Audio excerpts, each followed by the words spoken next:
Jak nas na imię? Dzień dobry. Yes?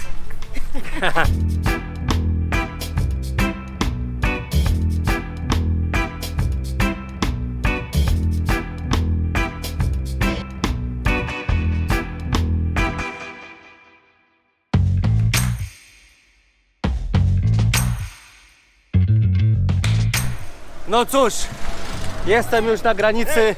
No film! No film! Jestem na granicy, więc ogólnie wybieram się już zrobić swoje. Więc nie ma się co przejmować. Chowam kamerę, bo tu jest jednostka wojskowa i nie można. No to jestem na promie i ten prom płynie już do Senegalu. Taka naturalna granica, jak to zawsze mówię, czyli rzeka. Niestety muszę chować kamerę, bo sapią tutaj.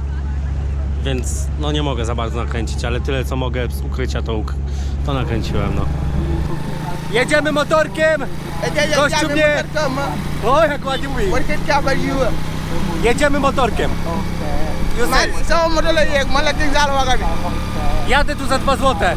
Gościu mnie podwiezie, bo nie wiem gdzie jest miejscówka, gdzie można jechać jakimś tam publicznym transportem do San Luis. No, więc tak sobie pojadę. Czasem sypniesz 2 złote, ktoś cię motorkiem podwiezie,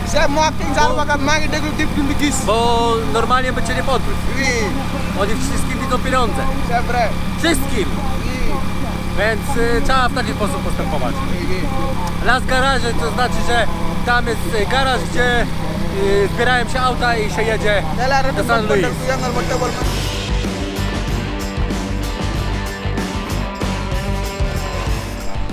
No to witam was serdecznie prosto z Dakaru, właśnie z tego Dakaru, gdzie właśnie odbywał się niegdyś koniec, albo i też można powiedzieć meta słynnego rajdu Paryż-Dakar. Niestety został przeniesiony do Ameryki Południowej. A, to tak w ogóle to zobaczcie gdzie jestem. W taki sposób chciałem was przywitać w Senegalu, dlatego że jest to pomnik tak zwany pomnik afrykańskiego odrodzenia. No to jestem przy afrykańskim pomniku odrodzenia.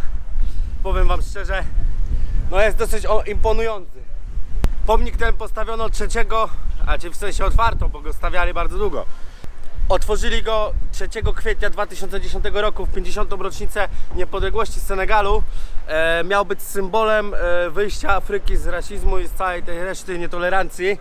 No niestety okazało się, wyobraźcie sobie, że zaprojektował go podobno sam prezydent. I wyobraźcie sobie, że życzy sobie dosłownie 35% podobno ze sprzedaży biletów, więc no powiem wam szczerze, dosyć zadziwiające, więc znając życie jest to symbol tutejszej korupcji. Ma 49 metrów wysokości, więc powiem wam szczerze, jest bardzo imponujący i jest najwyższym takim pomnikiem w Afryce. Ale no, sami zobaczcie.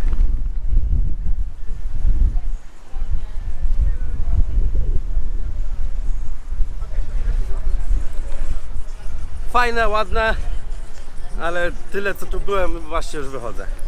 Nie wiem po co tu przyszedłem. No jedynie co to fajna panorama miasta. Obrzydliwego zresztą.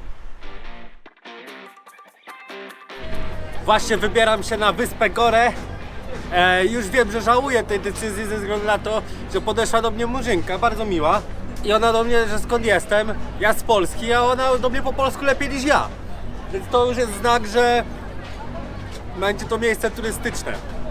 Ale ma niezwykłą historię, bardzo tragiczną, dlatego płynę tam wam opowiedzieć o niej. No bo jest to wyspa, która najprawdopodobniej była największym ośrodkiem, że tak powiem, sprzedaży niewolników do Ameryki Północnej i Południowej, więc no może to być ciekawe.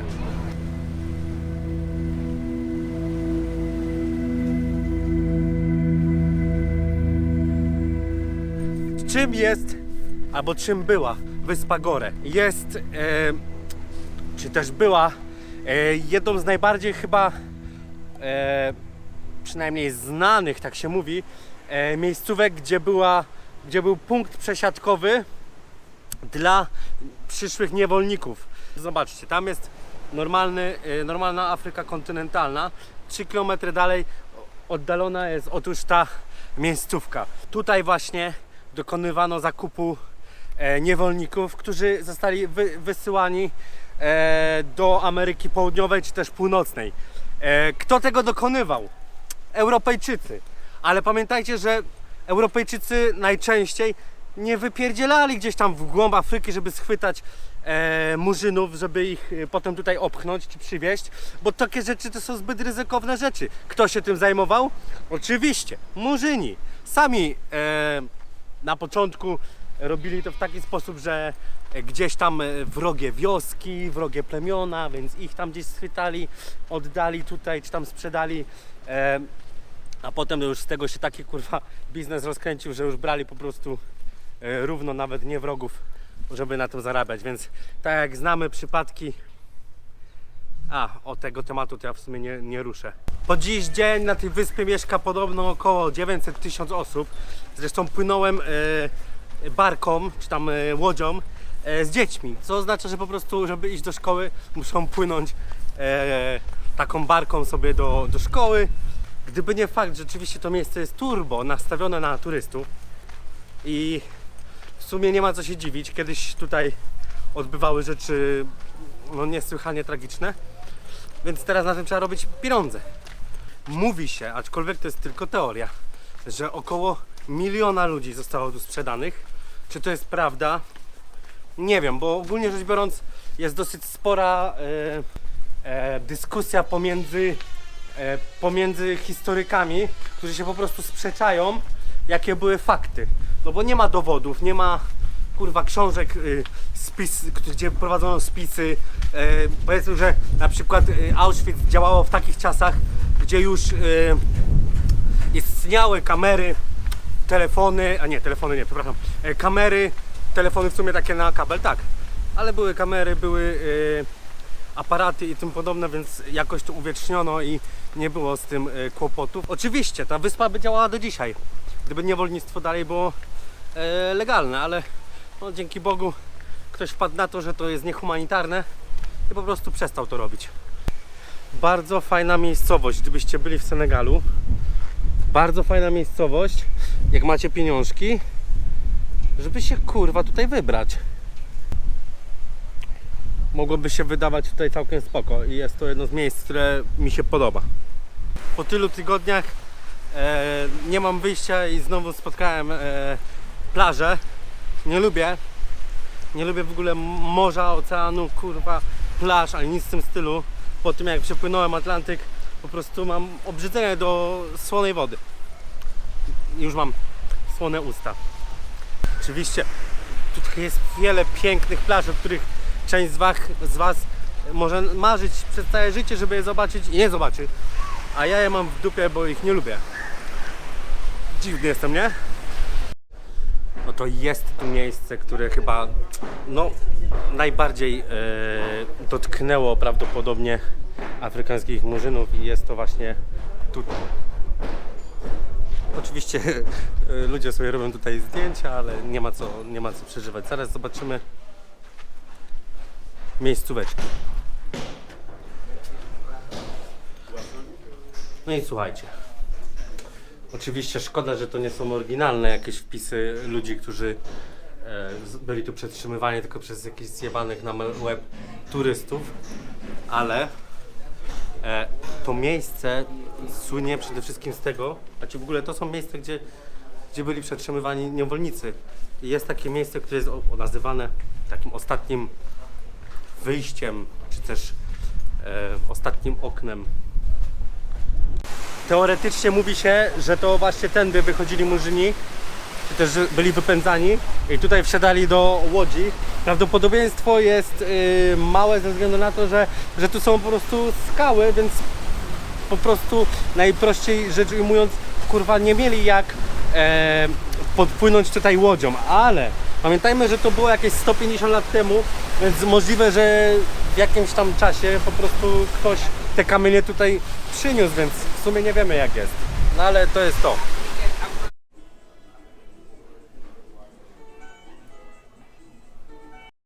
nie wiem czy wiecie, ale oni tu mają swoją Aleję Sław, która niby odwiedziła to miejsce. Między innymi był to Obama czy tam Clinton. Thank you. Czyli nie ma się czym chwalić, no ale też był papież, Polak, jedyny słuszny nasz. Wiadomo, ja sobie jaja robię. Wiecie, że ja lubię prowokować, bo są ludzie, którzy mają bardzo głęboko kij w dupie i naprawdę nie mają absolutnie za grosz dystansu do siebie. 90% takich rzeczy, które mówię, to mówię tylko z jednego powodu, żeby wkurwić te osoby. Podsumowując, miejscowość przepiękna, jeśli chodzi o architekturę. Ostatni raz remont był chyba w większości budynków, wydawałoby się nawet w XIX wieku, ale tak naprawdę to kilkadziesiąt lat już dzieli je od remontu. Na pewno warto tutaj przyjechać, czy przypłynąć w sumie, tu się nie da przyjechać. Warto tutaj przypłynąć, warto tutaj spędzić 2-3 dni. Wiecie, plaża, weźcie ze sobą wódkę z Oszą, bo jak będziecie w Dakarze, kupcie wszystko co trzeba. Weźcie sobie wielkie torby, przypłyńcie tutaj na 2-3 dni, hostelik, plaża.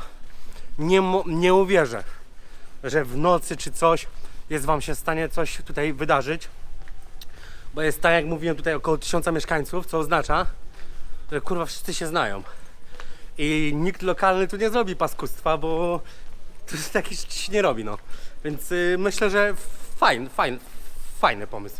Gdybym był tutaj z kimś, to bym tak zrobił, a że jestem sam, to mam to w piździe.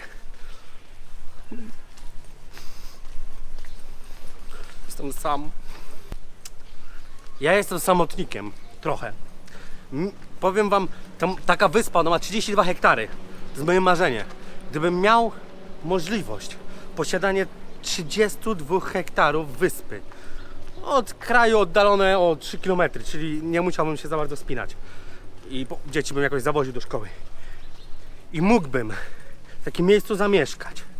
Zatrudnić tam kilka osób, które by mi pomogły samemu hodować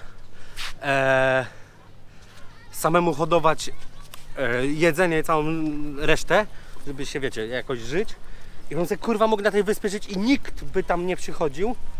Tylko osoby przeze mnie zaproszone, no i oczywiście byłem tam z żoną i z dziećmi, bo moja samotność jest spoko, jak mam drugą osobę, więcej mi nie trzeba wtedy.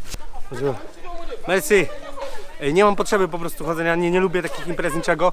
Pójdę sobie do Ozzy Pubu w Żorach, napiję się wódeczki, cytrynówki, własnej roboty, pyszna i gitara. Nie lubię imprez, takich rzeczy. Tak, lubię festiwale. Czy to Woodstock, na pewno w przyszłym roku wybiorę się na jakieś tam Sunrise'a czy Openera. Tak, chcę to zobaczyć, jak to wygląda, poczuć ten klimat. Poza tym Instagramy, trzeba to, wiecie, jak to Instagramerki, to ja pojadę, zrobię fajne zdjęcia, kurwa. Pojadę na festiwal, wracam i lubię siedzieć w domu. Najbardziej lubię siedzieć w domu. Ja jestem domatorem, uwielbiam siedzieć w domu. Dlaczego chcę mieszkać w górach, na wsi, w domku? Bo będę miał swój plac, dmuchany taki basen na 3000 litrów i ja se tam będę żył. Bo ja nie potrzebuję jechać tu, tam, imprezy jakieś czy coś. Absolutnie, to mam 3-4 festiwale rocznie, Przystanek Żory, te sprawy. I do chałupy, ja lubię siedzieć w chałupie. I ktoś teraz powie, kurwa, co ty gadasz, przecież ty podróżujesz, człowieku, byłeś teraz na ten moment chyba 91 krajów. No byłem. Było tak, jest tak, no bo jak ja wyjdę z domu, to mnie kurwa czasem potrafi trochę nie być. Wiecie, to tak trochę trwa. Ale ogólnie to lubię siedzieć w chacie. Tyle. No. Hello. No, I don't buy. Just take a look. I From know. Polish, please. Come on.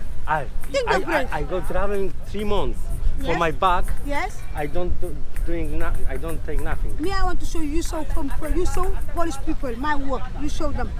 After you show my work to Polish people. And I don't buy nothing No problem. because for my back. No problem. Just see. You look my stuff. You take picture. You show for Polish people. You understand? Yes. Where is it? Easy.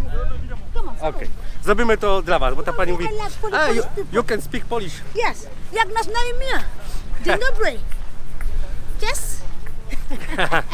It's YouTube kanal. YouTube kanal. The Yes. TV. Eh? The TV. No, YouTube, internet. YouTube, internet. That's cool. And a lot of people were watching this movie. That's cool. So you're gonna make my place say Fatima. Dzień dobry. Polish people. No właśnie, jeżeli spotkacie tą panią, to możecie ją u niej coś kupić, no. Yes. I traveling hitchhiking. Yeah, you're. Ja. Dobra. Dingabre. Dingabre. Look, dingabre. Dingabre. Hello. Dingabre. No, dingabre. I'm going to do film. Nie do filmy. Tak nic nie kupię. Dingabre. Zasady. Dingabre. Polish good. Why? They are nice people. Me, I like Polish people. When they come here, they like my outfit. I sell them outfits. Senegalese. Now Yeah? they are trying to change in culture. It's not Chinese? No Chinese. No. Polish people good. Photo. Come on. Dobra, zobaczymy. Hello. You where from? Poland. Poland. Okay. Nice. Yeah. With leather. Okay. Very nice. See? This is nice. Nice top. You see? Yes. Cotton. Very soft skin. Yeah. You see? Also like this. You see? This one pants. You have a wife? No. No wife. I am lucky. Are you lucky? Yeah, you're Yes, lucky. because I don't have wife. No? If I were, you're going to be more lucky. No, nice, see? I am not sure. Yes, nice. Very soft. Look. Nice bracelet. You see? This is your hand. No, for Let me show me, you. for men, bransolet is not good. It's not good. No. Very nice. O, ale to jest taki fajny ten. W ogóle przepraszam, no dla mnie bransoletki są po prostu nie dla mężczyzn. No. Eh, this one necklace. Sea glass. From the sea. O, From the sea. Very nice. Let me show you. yes. You see, from the sea. They come from the sea. Very nice, from the sea. This one fabric. Senegalese fabric. And this is Leather. you have here. This. How much is it? This one, 1,000 for you, because you're my friend. And when you make my publicity, just 1,000. Hey, 1,000. Please. 1 euro. It's 1 euro. No. 1,000 how much? 1,000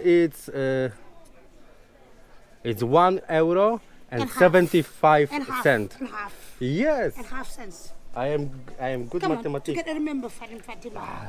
That's nice, come on. I maybe for gift for my Yes. friends. Yes, are you taking more? Maybe for another girl. Yes. And this how much? This 1,000 also. Look. All these nice presents for your friends. No, All these nice. zawsze jakiejś koleżance można dać, jak się ją pozna, nie? Yes. For your friends. Good eyes. That's the good eyes. That's black. No. I think this. 500. Hey, 1,000. No, 500. But you're nice. Can Yes. you make my publicity, okay? Huh? Take my publicity. 500. No, kupiłem to za 3,30. I think for Polish people you are very beautiful. Yes. Thank you. I am sure. Thank you. Yes. And you make my publicity. You bring customer, okay? Huh? You bring customer. Okay. Yes. Thank you. Nice Fatima, meeting you. thank you so much. Thank you, you too. Mam za 3,30 taką rzecz. Kupiłem nie dlatego, How że to say wypada. ciao? Cześć. Cześć. Cześć. Cześć. No. Thank you so much.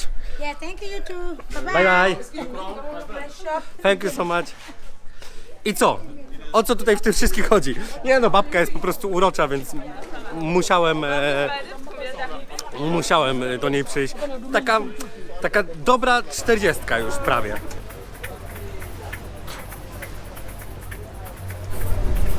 Uczy się grania na jakimś takim dziwnym instrumencie, który jest naprawdę w porządku. Gościu zajebiście gra, dziewczyna biała się stara, ale bardzo pozytywnie na to patrzę. A no Polacy, kurwa, wiedziałem, że Polacy. Kto inny? No to dopłynąłem. Pierwsza sprawa to spotkałem Polaków ze Śląska, więc fajnie się sobie było pogadać. Powiedziałem im tam, wiecie, że no co tam tworzysz? No tam przez świat do fazie. Może zobaczą, może im się spodoba. A teraz szukam transportu do chaty, ale najpierw napiję się chyba kokosa. Właśnie byłem załatwiać wizę do Mali. Przyjechałem na późno, bo o godzinie 13, a to się załatwia o godzinie 9-10. No i musiałem dać 3 zł 31 groszy łapówki ochroniarzowi. za to, że mnie wpuści teraz. Oczywiście załatwiłem wszystko, jutro o 10 rano mogę odebrać wizę. Pani powiedziała, że kosztuje 400 zł, ale teraz się okazało, że jednak kosztuje ze 150, więc jest spoko. Zawsze jak się ktoś pomyli w dół, to jest spoko. Człowiek jest zadowolony. Więc jutro idę odebrać wizę i gitara się ma. A teraz idę do Marszeke Mal, czy jakoś tak. Czyli miejsce, które kiedyś pan Cejrowski pokazał, czyli taki ichniejszy bazar, najbardziej fajny i popularny. Lecimy. Dotarłem na bazar. Zobaczymy, co tutaj sprzedają, co można tu kupić i czy wszystko jest. O, jest rzodkiewka. No i zaczyna się. O, jest chiński makaron, który jest dostępny w Polsce. Dobra, udaję, że go nie słyszę, więc chuj z nim. Jest mango i wszystko inne. Oni się tutaj czepiają, w ogóle zachodnioafrykańscy mieszkańcy nie lubią kamer. No po prostu nie lubią. No to mafę, czyli kurczak w sosie z orzeszków ziemnych z ryżem. Ostre, czuć orzeszki. Po prostu zajebiste. To danie kupiłem za jakieś 5,50, co uważam, że jest kurwa fenomenalną ceną. No muszę z przykrością wam powiedzieć jedną ważną rzecz, że no niestety przed chwilą doszło do sytuacji, gdzie pan był już na tyle miły, że do mnie wstał. Nie miły w sensie. Ja nie z Rasi. Pasmatri. Spasiba wam. You speak English? Jest. Gości do mnie pasmatri, no żeż kur... Ale nie oburzajmy się za takie coś. Pamiętajcie, że dla nich nasz język, czy to rosyjski, czy polski, czy kurwa czeski, czy nawet język serbski, to jest jeden język, bo po prostu brzmi jak po prostu język słowiański. Podobnie jak na przykład, nie wiem, holenderski, niemiecki, kurwa, być może nawet, nie wiem, norweski. Dla ludzi takich stąd też brzmi wszystko jak niemiecki. Tutaj są ludzie spokojniejsi, dlatego sobie przechodzę. Ale w środku tam jest ciężko. Aha, nie wiem, czy już wam mówiłem o tym, że ten kraj słynie z eksportu jednej bardzo ważnej rzeczy, a mianowicie orzeszki ziemne. Rozmawiałem z Pawłem, kurwa, i znowu nie pamiętam, jak się ich piłkarz nazywa. Czekajcie, sprawdzę to w Google, co? Właśnie na tym polega cały ten żart, że on mi już 3 razy mówił, a ja dalej nie ogarniam. Senegal, piłkarz, Liverpool. No już teraz wiem. Sadio Mane, czyli ichniejszy Robert Lewandowski, senegalski Robert Lewandowski, największa gwiazda Liverpoolu, współczesny, jeden z lepszych piłkarzy na świecie. Nie wiem o nim kompletnie nic, bo skąd ja mam kurwa wiedzieć o gościu, jeżeli ja teraz piłki nie oglądam. Słuchajcie, ja znam piłkarzy. Znam Roberta Lewandowskiego, w sensie wiem, kto to jest, nie znam osobiście. Krzysiu Piątek, Pazdan, Citko jeszcze kiedyś grał chyba w Legii. Wiecie, no takich piłkarzy, o, Jerzy Dudek, ale to akurat oczywista oczywistość. Ja się zatrzymałem na takiej dosyć, wiecie, no nie tych czasach. Powiem wam jeszcze śmieszniejszą rzecz. Jakich znam piłkarzy zagranicznych. Beckham, Zidane, Ronaldo oczywiście brazylijski, Diego Maradona, Pele, Oliver Kahn, czyli osoby, które tak naprawdę grały 10 tam 20 lat temu. Od tamtej pory no nie oglądam piłki, bo nie mam na to czasu. Jestem w podróży, aczkolwiek polską piłkę zdarza mi się oglądać w Polsce oraz w podróży również, jeżeli mam internet, to gdzieś na nielegalu sobie ściągam w internecie po prostu, wiecie, ktoś tam streamuje, to wtedy oglądam. No aha, jeszcze Błaszczykowski, rzecz jasna, wielki szacunek. Chciałbym mieć ich talent. Niestety jedyny talent, z jakim się urodziłem, to trzymanie kija i napierdalanie do niego, ale jednak z czymś się urodziłem, bo jest was dosyć sporo, którym się podoba to, co robię. Dziwię się. Powiem wam szczerze, ja jestem chyba największym antyfanem przez świat na fazie.